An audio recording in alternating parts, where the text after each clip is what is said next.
مزدوروں کا 9/11 آج سے 11 سال پہلے۔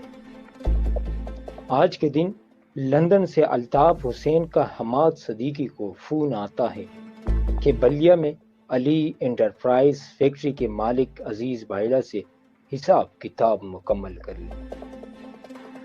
حماد صدیقی زبیر چریا اور رحمان بولا کو یہ ٹارگٹ سونپ دیتا ہے اور یہ دونوں متحدہ کی رابطہ کمیٹی کے اراکین کے ساتھ مل کر معاملے کو حتمی شکل دے دیتے ہیں اور دوپہر تک ایم کیو ایم کے کارکنان کے ہمراہ بلیا فیکٹری کا محاصرہ کر کے پوری فیکٹری کو اسلحے کے زور پر یرغمال بنا لیا جاتا ہے۔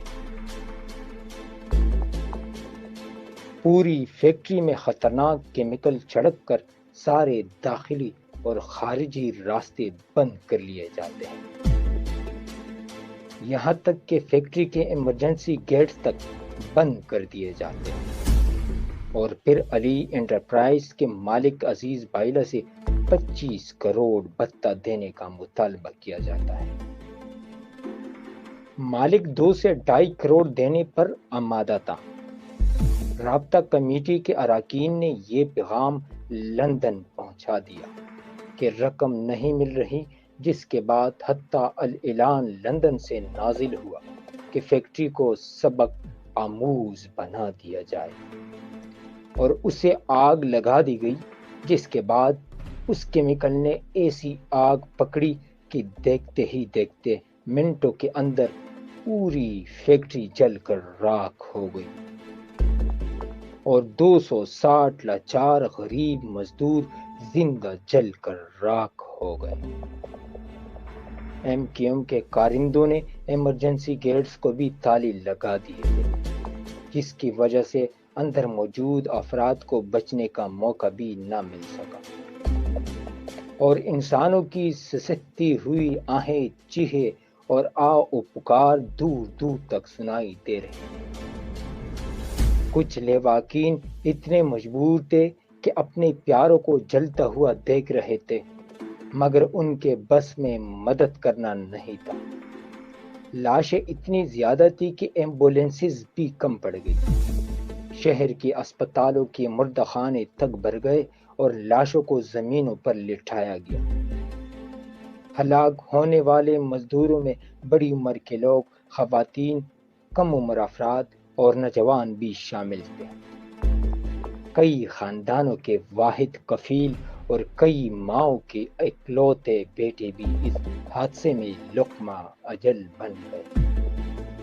ایک قیامت کا منظر تھا، مگر اس سسٹم کی بے حسی اور شدت پسندی دیکھیے کہ جن کو ان افراد کے قتل میں جیل میں ہونا چاہیے تھا، جن کو پھانسی پر چڑھانا چاہیے تھا، جن پر تاحیات سیاست پر پابندی ہونی چاہیے تھی، وہ قاتل آج نفیس لوگ بن کر حکومتیں کر رہے ہیں اور وزیر بنے ہوئے ہیں جیسے انسان نہیں بھیڑ بکریاں چلی۔